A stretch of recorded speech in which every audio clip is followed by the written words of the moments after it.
Good evening, students. Today we are going to discuss the industrial preparation of ammonia. At the large scale, ammonia is produced with the help of the Haber process. Okay, so Haber process is used when we want to prepare the ammonia at the industrial level. So this process is used. The reactants used in this process are the nitrogen and hydrogen. So the ratio of the reactant, it should be maintained 1:3 ratio. One volume of nitrogen treated with the 3 volume of hydrogen under specific conditions. Then it convert into the ammonia gas. Okay, so ratio should be maintained 1:3 ratio. Reaction, here the nitrogen and hydrogen gas is there at the under suitable condition when they both are treated at the optimum temperature and pressure range, then it changes to the ammonia gas and the heat is evolved out. This reaction is a highly exothermic reaction basically. Okay, so the temperature condition according to the Le-Chatelier's principle, the optimum temperature range is between the 450 degree centigrade to 500 degree centigrade. Okay, the optimum range is between 450 to 500 degree centigrade. This is the condition for the for occurring this reaction, otherwise this reaction will not able to occur. Pressure conditions are optimum pressure is between the 200 to 900 atmosphere. Okay, it should be maintained. And the catalyst used, the finely derived iron mixed with the molybdenum as promoter. Here the finely derived iron is there and molybdenum acting as a promoter. So promoter are what? They activate the catalyst. Okay, catalyst are what? They speed up the chemical reaction, any of the reaction they speed up. And here the iron is the, this is the iron here, ferric oxide is there, it is the better catalyst. Other two catalysts are there, potassium oxide and the aluminium oxide is also there, it can be used, but the iron is the, ferric oxide is the better catalyst according to the others. Okay, so here you can see that iron is acting as a catalyst over here. So this is the condition for this reaction. Okay, so when the gas is produced, the reaction is highly exothermic. Pressure condition should be maintained, the temperature condition should be maintained, the catalyst, promoter, all are there. Then only the it is possible to produce the ammonia, and this reaction is a reversible reaction. Okay, in the junior classes you already read about the reversible and irreversible reaction. So this reaction is the reversible kind of reaction. Then impurities present in the gas, so after that the gas should be purified. Some of the impurities like carbon monoxide, carbon dioxide and the hydrogen sulfide gases, these kind of gases are sometimes present as a impurity in there. Okay, due to the impurities it may be slow down the rate of the reaction. These impurities may be slow down the rate of the reaction, or it may poison the catalyst. It will poison the catalyst and the reaction will be completely stopped. Okay, so we have to purify the gas after getting it. Okay, the gas should be absolutely pure and in a dry state. Otherwise, you know that ammonia is a highly soluble in water. Ammonia gas is like the HCl gas, it is a highly soluble in water.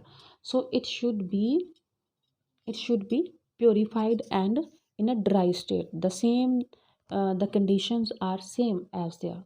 So this you have to learn this equation.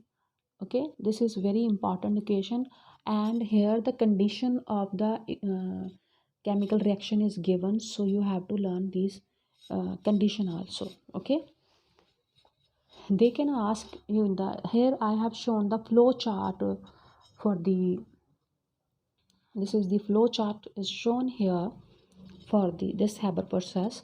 dry nitrogen and dry hydrogen gas is there. They both of the gases put in the compressor pump. Okay, both of the gases they mix in the compressor pump under the pressure of 2 to 900 atmosphere. Okay, both gases are mixed together in the compressor. After the compressor pump, it shifted into the soda lime tower. Okay, here when they shifted into the soda lime tower, then this is the then here to absorb soda lime absorb what it absorb carbon dioxide and the moisture. Okay, we already know some of the impurities they can slow down the chemical reaction, so we have to remove these impurities. So soda lime tower remove these impurities like carbon monoxide and carbon dioxide and moisture from the gas. Okay, now this gas passed to the catalytic chamber. Here the gas is passed into the catalytic chamber. So the compressed mixture of gases is lead to the catalytic chamber. Here in this chamber is pipe containing catalyst. Here wire gauge like pipes are there, and maintaining the temperature also maintain between the 4 to 5, 450 to 500 degree centigrade.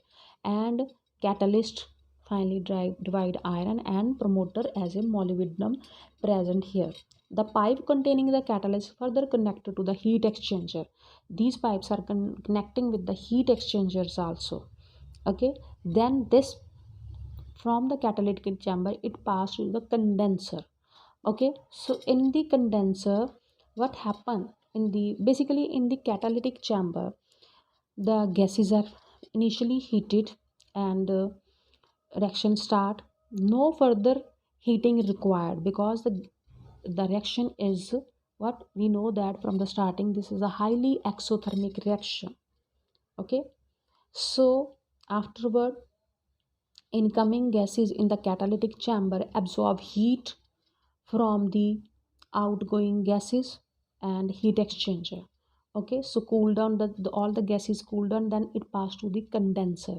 In the condenser the react with the water, then ammonia as a liquid ammonia collected in the condenser. Basically we can't collect the ammonia as a gas over here because due to the because untreated nitrogen and hydrogen also in the condenser. Ammonia is to their gas, but nitrogen plus hydrogen untreated gases are also there. So we know that ammonia is highly soluble in water, but nitrogen and hydrogen are not soluble. So liquid ammonia is collected as a product in the condenser. Okay, so untreated gases again with the recycled and sent to the compressor pump. Again and again this happen. So the ammonia gas is produced and the yield is maximum in this Haber process. Okay, so physical properties of ammonia, some of the physical properties we are going to discuss. Color of the gas, it is a colorless gas. Ammonia is a colorless gas. It is slightly alkaline in nature. Okay, so bitter in taste. Odor, pungent smell gas. Okay, so it has a pungent smell basically. Sharp smell, this is the property of this gas. And solubility, we know that ammonia is highly soluble in water. Okay, ammonia is highly soluble in water. So these are the physical properties, and in the next class we are going to discuss the chemical properties of the ammonia.